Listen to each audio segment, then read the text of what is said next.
Putin परमाणु धमकी दे चुके हैं। रूस के भीषण हमले की आशंका में सहमे यूक्रेन के लिए आज का दिन बहुत डरावना, क्योंकि आज रूस ने यूक्रेन बॉर्डर के नजदीक सबसे घातक हथियारों के साथ युद्धाभ्यास शुरू किया। विशेषज्ञ इस यूक्रेन पर हमले का रिहर्सल इसको कह रहे हैं। फिलहाल ऐसे अभ्यास यूक्रेन का डर बढ़ा रहे हैं। यही वजह है अब यूक्रेन ने रूस के S-400 के मुकाबले अमेरिका से थर्ड एयर डिफेंस सिस्टम तैनात करने की मांग की है, क्योंकि रूस अगर पूरी ताकत से यूक्रेन पर हमला करता है तो यूक्रेन की तबाही में बहुत ज्यादा वक्त नहीं लगने वाला। यूक्रेन संकट को सुलझाने की तमाम कोशिशें नाकाम नजर आ रही हैं, जिसको देखते हुए अब अमेरिका और रूस ने जंग की तैयारी तेज कर दी है। महाविनाश के मुहाने पर खड़ी है दुनिया। क्या अमेरिका और रूस में तनातनी बनेगी थर्ड वर्ल्ड वॉर का कारण? एक तरफ रूस विध्वंसक हथियारों से दुश्मन को नेस्त नाबूद करने की तैयारी बेलारूस में कर रहा है, दूसरी तरफ अमेरिका और नाटो देश की सेनाओं ने भी रूस को चुनौती देने के लिए एड्रियाटिक सी में युद्धाभ्यास शुरू कर दिया है। जानकारी के मुताबिक रूस ने बेलारूस में अपने करीब 30,000 सैनिकों को भेजा है, साथ ही 2 battalion S-400 air defence system, multi rocket launcher और पेंटेसिर मिसाइल को यूक्रेन की सीमा पर तैनात कर दिया है। ये तस्वीरें बेलारूस की हैं, जहां बर्फ के बीच रूस की सेना ने मोर्चा संभाल लिया है। रूसी सैनिक जंग की तैयारी में दमखम लगा रहे हैं। For the last 3 months, there have been fears in the West that Russia was planning to invade Ukraine. I would say in the course of the next few days, in what is the biggest security crisis that Europe has faced for decades. More and more deployments at that. On one side, Russia is sending in more troops. And as we said before, we're in a window when an invasion could begin at any time. Hello traders, तो आपने thumbnail देख के ये तो पता लगा है कि ये वीडियो किस बारे में है। तो आज हम डिस्कस करने वाले हैं कि यूक्रेन और रशिया के बीच में जो टेंशन है उसका मार्केट पे कैसे हमें असर देखने को मिल सकता है और हमें इसमें कैसे ट्रेड करना है या फिर इन्वेस्ट करना है मार्केट में। ओके, तो चलो देखते हैं।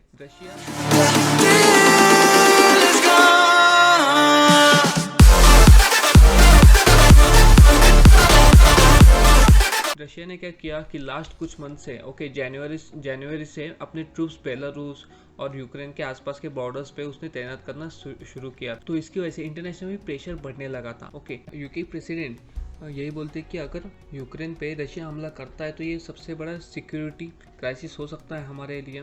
Okay, so this is not a good thing for international market. यहाँ पर आप देख सकते हो कि यूक्रेन के आसपास रशिया ने अपने कितने ट्रूप्स डिप्लॉय किए हैं। ओके, लार्ज कुछ मंथ्स में, और ये न्यूली एडेड ट्रूप्स है। ओके, ब्लू डॉट्स आप देख रहे हो। तो रशिया नाम दे रहा है कि ये एक मिलिट्री एक्सरसाइज है, और सभी को पता है कि इतने बड़े स्केल पे अगर रशिया ट्रूप्स डिप्लॉय कर रहा है तो कि यहाँ पर सिक्योरिटी कंसर्न्स रेज हो सकते हैं। Okay, US national security advisor Jake Sullivan ने अपने लेटर में लिखा था व्हाइट हाउस के मीडिया ब्रीफिंग में कि रशिया यूक्रेन पे नेक्स्ट वीक में कभी भी हमला कर सकता है, और ये हमला वो स्टार्ट करेंगे एयर असॉल्ट से।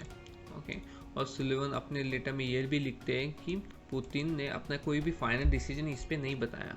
ओके, तो देखो ट्रेडर्स, न्यूज़ सुन के अभी कोई बड़ी पोजीशन मत लेके बैठना। ओके, ऐसे सभी को बोलना चाहता हूँ मैं। ओके, कि जितना मार्केट सीधा दिखना है उतना होता नहीं है। ओके, आपको लगता हो क्या मार्केट क्रैश हो सकता है इतनी बड़ी न्यूज़ से, अभी तब तक एज्यूम नहीं करना है जब तक कोई फाइनल या फिर ऑफिशियल कोई डिसीजन नहीं आता। नो डाउट यस कि मार्केट में भी प्रेशर देखने को मिल रहा है, जिसकी वजह से अगर आपने देखा तो गोल्ड के प्राइसेस भी बढ़ रहे हैं। ओके, जब भी मार्केट में प्रेशर आता है तब गोल्ड के प्राइसेस बढ़ते हैं, क्योंकि देखो gold is a commodity. Okay, no doubt कुछ भी हो जाए, कंपनी के स्टॉक गिर सकते हैं, बट द थिंग कि गोल्ड की प्राइसेस वो बहुत स्टेबल होती है। सो जो बड़े इन्वेस्टर्स होते हैं वो क्या करते हैं कि स्टॉक से पैसे निकाल के गोल्ड में इन्वेस्टमेंट करते हैं या फिर गोल्ड ज़्यादा बाय करते हैं, जिससे कि उनकी पोजीशन या फिर उनके लॉसेस भी हेज हो सके।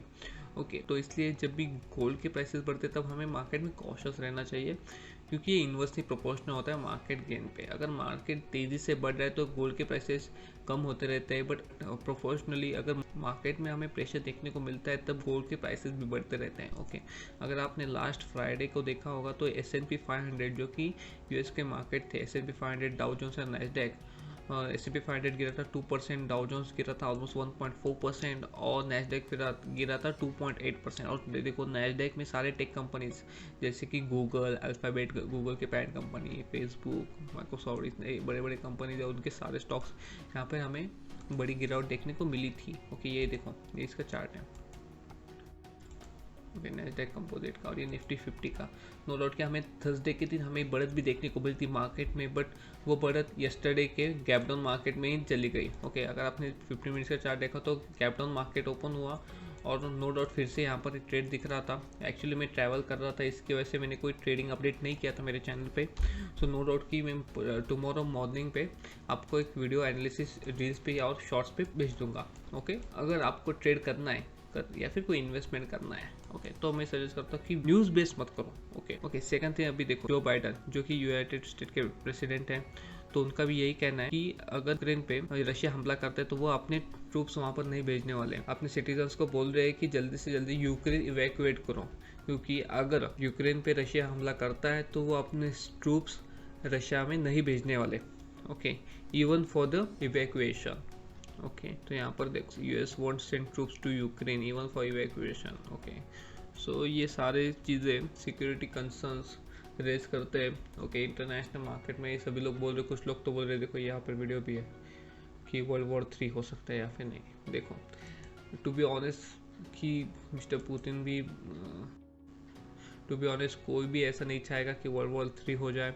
ओके, सो नो डाउट कि यहाँ पर बातें चल रही है ओके हायर लेवल्स पे कि कुछ ट्रूस हो सके या फिर इससे कुछ मीनिंगफुल निकल सके। क्योंकि देखो, अगर आप यहाँ पे देख रहे हो कि ये सारे न्यूज़ चैनल वाले आपको यही बड़ा चढ़ा के बताएंगे। ओके, अगर आपने हिंदी न्यूज़ भी लगाई ओके, तो वहाँ पर भी दिखाया गया अभी आपको थर्ड वर्ल्ड वॉर कभी भी हो सकता है। ओके, यहाँ पर न्यूज़ में भी दिखा रहा है कि नेक्स्ट वीक तक यूएस के सिक्योरिटी एडवाइजर भी बोल रहे हैं कि नेक्स्ट वीक तक असॉल्ट हो सकता है। ओके, वो होगा या नहीं वो तो हमें आगे जाके ही देखने को मिलेगा। सो नो डाउट कि यहाँ पर सारे सिक्योरिटी रीजन्स और सारे न्यूज़ भी यही इंडिकेट कर गए कि मार्केट में हमें बड़े प्रेशर देखने को मिल सकते हैं और वॉर के चांसेस भी दिख सकते हैं। बट द थिंग इज कि just because of the news आप यहाँ पर बड़े बड़े ट्रेडिंग पोजिशंस लेके मत बैठना। ओके, प्लस अगर आपका कोई डिलीवरी में पोजीशन है और आप लॉन्ग टर्म के लिए होल्ड कर रहे हो तो आप वो पोजीशन वैसे ही रख सकते हो। अगर आपने स्विंग ट्रेड के लिए या फिर पोजिशनल ट्रेड के लिए वहाँ पे ट्रेड लिया तो just based on the company आप अपना प्रॉपर डिसीजन लेना। क्योंकि देखो, अगर इंटरनेशनल मार्केट में हमें प्रेशर देखने को मिलता है तो कुछ कंपनियों को हमें प्रेशर भी देखने को मिल सकता है। ओके, तो इसकी वजह से मैं सजेस्ट करता हूँ सभी को, अगर आपके कोई स्विंग ट्रेड है या फिर आप फ्यूचर के लॉट बाय करके रख रहे हो किसी स्टॉक का या फिर ऑप्शंस में ट्रेड कर रहे हो किसी स्टॉक में, तो this is not a good time okay to hold. अपना पीटी में होल्ड करके रख सकते हो कि जो कि आपका लॉन्ग टर्म का पर्सपेक्टिव। अगर आपका शॉर्ट टर्म का पर्सपेक्टिव है तो मैं सजेस्ट करता हूँ कि आप कैपिटल निकाल के सेफ रख सकते हो। ओके, लॉन्ग टर्म के स्टॉक बाय करने का this is a very good time. Okay, अगर मार्केट में हमें निचले लेवल मिलते हैं तो हम वहाँ पे ऐड करते जाएंगे। ओके, एक साथ ऐड मत करता अपने स्टॉक्स पे। ओके, हम धीरे धीरे करके स्टॉक अच्छे खासे स्टॉक्स अपने पोर्टफोलियो में ऐड करेंगे। ये निफ्टी का चार्ट और ये देखो बैंक निफ्टी का चार्ट। तो देखो, निफ्टी का चार्ट पे अभी हमें सपोर्ट देखने को मिल रहा है 70,200 को। अगर मॉर्निंग में ही ग्लोबल मार्केट्स अगर प्रेशर में रहते तो हमें निफ्टी यहाँ 70,200 को भी ब्रेक कर सकता है और हमें 70,000 तक के लेवल्स भी देखने को मिल सकते हैं टिल नेक्स्ट वीक। ओके, और बैंक निफ्टी में हमें बिलो 38,000 तक के लेवल्स भी देखने को मिल सकते हैं। तो get ready for the blood bath in market. Okay, तो इसकी वजह से पुट पोजीशन बाय करके मत रखना क्योंकि अभी मार्केट में वॉलेटिलिटी बढ़ने वाली है ट्रेडर्स। ओके, क्योंकि अगर global market I do think यहाँ पर प्रेशर में आ सकते हैं just because of the news.